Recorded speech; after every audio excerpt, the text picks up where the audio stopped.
Congress BJP ಮಧ್ಯೆ ನೇರ ಹಣಹರಿ. Congress 38, BJP 45 trend. ಓಕೆ, ಈಗ ಬಿಜೆಪಿ 44, ಕಾಂಗ್ರೆಸ್ 43 ಸ್ಥಾನ. ನಾನು ಅದಕ್ಕೆ ಹೇಳಿದೆ, ಜಸ್ಟ್ ಈಗ ಹೇಳಿದೆ, ತುಂಬಾ ವೇರಿಯಂಟ್ ಎಕ್ಸ್ಪೆಕ್ಟ್ ಮಾಡೋಕ್ಕಾಗಲ್ಲ ಅಂತ, ಬಟ್ ಆಗಿದೆ. ಫೋಟೋ ಫಿನಿಶ್ ರಿಸಲ್ಟ್ಸ್ ಬಂದಂಗೆ ಆರಂಭದಲ್ಲಿ ಹಾವು ಏಣಿ ಆಟ ಆಗಿರಲಿಲ್ಲ.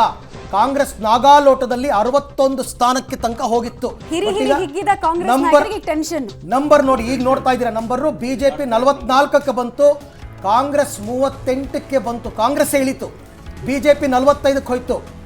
This we can expect. EVMಗಳಲ್ಲಿ ನಿಮಗೆ ಒಂದೊಂದು ಬೂತ್ಗಳದ್ದು ನಂಬರ್ಸ್ ಓಪನ್ ಆಗ್ತಿದ್ದಂಗೆ ಅಂತರಗಳು ಕಡಿಮೆ ಇದ್ದಾಗ ಈ ಥರ ವೇರಿಯಂಟೇರ್ ಆಗೋ ಸಾಧ್ಯತೆಗಳಿದೆ. ನೋಡ್ತಾ ಇದ್ದೀರಾ, ನಂಬರ್ಸ್ ಡೌನ್ ಆಗ್ತಾ ಇದೆ. ನಾವು ಅದಕ್ಕೆ ಪ್ರತಿ ಸಾರ್ತಿನೂ ಹೇಳೋದು, ಇದು ಈ ಕ್ಷಣದ ಟ್ರೆಂಡ್. ಗೊತ್ತಿಲ್ಲ, ವಾಪಸ್ ಅಲ್ಲಿಗೆ ಹೋಗಿ ಕೂತ್ಕೋಬೋದು.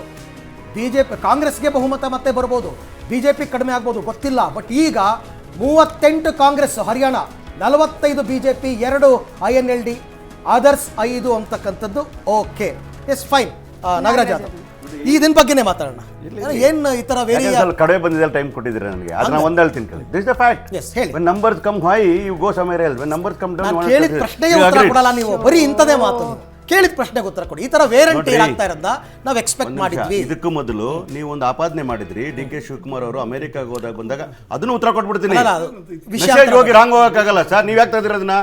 ನಾವು ಹೇಳ್ತಾ ಇದೀನಿ ಹೇಳಿ, ನೀವು ಮಾಡಿದ ಸಜೆಷನ್ನ ನಾನು ಸ್ವೀಕಾರ ಮಾಡ್ತೇನೆ. ಕಳಪೆ ಕಾಮಗಳೇ ರಚನಾತ್ಮಕ ವಿರೋಧ ಮಾಡಬೇಕು, ಆ ಕೆಲಸ ಅವ್ರು ಮಾಡಬೇಕಾದ್ರೆ ಅರವಿಂದ್ ಮಾಡವ್ರೆ. I appreciate it. We will take the cognisance of your matter what you has been told. Appreciate ಮಾಡ್ಲಿಕ್ಕೆ ಹೇಳಿದ್ದೀನಿ. ಎರಡನೇ ವಿಚಾರ ಬಂದಬೇಕಾದ್ರೆ, ಹಾವು ಏಣಿ ಆಟ ಏನೇ ಆದರೂ ಕೂಡ ನಾನು ಸ್ಪಷ್ಟವಾಗಿ ಹೇಳ್ತೇನೆ, ಹರಿಯಾಣದಲ್ಲಿ ಕಾಂಗ್ರೆಸ್ ಸಿಂಗಲ್ ಪಾರ್ಟಿ ಮೆಜಾರಿಟಿ ಗೆಲ್ತವೆ. ಇಲ್ಲಿ ಒಂದು ವಿಚಾರ ಯೋಚನೆ ಮಾಡಿ, ಇಷ್ಟೊತ್ತು ಯಾರೂ ಮಾತಾಡಲಿಲ್ಲ. ಯಾವಾಗ ಟ್ರೈಪೋಲಾರ್ ಎಲೆಕ್ಷನ್ಗಳಾಗ್ತವೋ ಆವಾಗ ನ್ಯಾಷನಲ್ ಪಾರ್ಟಿಗಳಿಗೆ ತೊಂದರೆ ಆಗ್ತದೆ. ಈಗ ಬೈಪೋಲಾರ್ ಎಲೆಕ್ಷನ್ ಆಗಿರ್ತಕ್ಕಂಥದ್ದು, ಅಲ್ಲಿ ಯಾವುದೇ ಹರಿಯಾಣದಲ್ಲಿ ಏನಾಗಿದೆ, ಲೋಕಲ್ ಪಾರ್ಟಿಗಳಿಗೆ ಮಣೆ ಹಾಕಿಲ್ಲ, ಅಲ್ಲಿ ಆಮ್ ಆದ್ಮಿ ಪಾರ್ಟಿಗೆ ಮಣೆ ಹಾಕಿಲ್ಲ ಅಲ್ಲಿ. ಹಂಗಾಗಿ ನೇರವಾಗಿ ನಡೀತಾ ಇರೋ ಚುನಾವಣೆ BJP ವರ್ಸಸ್ ಕಾಂಗ್ರೆಸ್ ನಡೀತದೆ. ಅದು ಒಳ್ಳೇದು ಕೂಡ, 100% ಒಳ್ಳೆಯದು ಕೂಡ ದೇಶದಲ್ಲಿ. ಯಾಕಂದ್ರೆ there will be clarity in this one. ಯಾವುದು ಈ ಐಡಿಯಾಲಜಿ ಒಪ್ಕೋಬೇಕು, ಆ ಐಡಿಯಾಲಜಿ ಒಪ್ಕೋಬೇಕು, ಈ ಮ್ಯಾನಿಫೆಸ್ಟೋ ಒಪ್ಕೋ. ಈ ಸಣ್ಣ ಪಾರ್ಟಿಗಳು ಅವಮಾನ ಮಾಡೋದು, this what I accept actually in the entire country. That is the beauty of democracy. That's why I am telling you. ಈಗ ನಡೆದಕ್ಕಂಥ ಹರಿಯಾಣದಲ್ಲಿ ಏನಾಗಿದೆ, BJPಗೆ ಮತ್ತು ಕಾಂಗ್ರೆಸ್ಗೆ ನೇರ ಹಣಾಹಣಿ ನಡೆದಿರ್ತಕ್ಕಂಥ ಸತ್ಯ.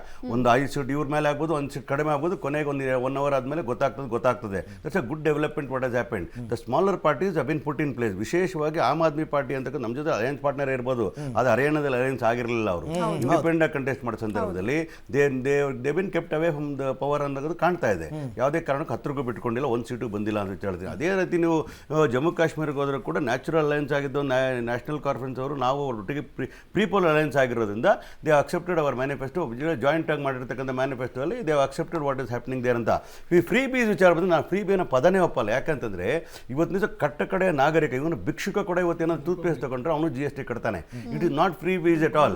ಧ್ವನಿ ಇಲ್ದವರಿಗೆ ನಾವು ಧ್ವನಿ ಕೊಡ್ತಕ್ಕಂಥದ್ದು, ಶಕ್ತಿ ಕೊಡ್ತಕ್ಕಂಥದ್ದು, ಮಹಿಳಾ ಸಬಲೀಕರಣ ಮಾಡ್ತಕ್ಕಂಥದ್ದು, ಆಮೇಲೆ ಯೂನಿವರ್ಸಲ್ ಬೇಸಿಕ್ ಇನ್ಕಮ್ ಅಂತ ಏನು ಮೊದಲನೇ ಬಾರಿ ಕರ್ನಾಟಕದ ಇಂಟ್ರೊಡ್ಯೂಸ್ ಮಾಡಿದ್ವು, ಅದು ಮನುಷ್ಯನಿಗೆ ಬದುಕಕ್ಕೆ ಕಾವ್ಯವನ್ನು ಕೊಡ್ತಕ್ಕಂಥ ವಿಚಾರ.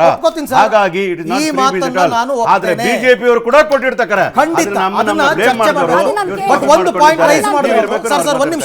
ಒಂದು ಬ್ರೇಕ್ ತಗೋತೀನಿ. ಒಂದು ಪಾಯಿಂಟ್ ರೈಸ್ ಮಾಡಿದ್ರು, ಬೈಪೋಲಾರ್ ಎಲೆಕ್ಷನ್ಸ್ಗಳಲ್ಲಿ ಈ ರೀತಿ ಆಗುತ್ತೆ. ಹಾಗಾದ್ರೆ ಲೋಕಲ್ ಪಾರ್ಟೀಸ್ಗಳ ಅಸ್ತಿತ್ವಗಳೇ ಹೊಟ್ಟೋಗ್ಬಿಡ್ಬೇಕಾ? ಎರಡೇ ಪಾರ್ಟಿ ಇರಬೇಕಾ ದೇಶದಲ್ಲಿ? ತುಂಬಾ ಚರ್ಚೆ ಆಗಿರ್ತಕ್ಕಂಥದ್ದು.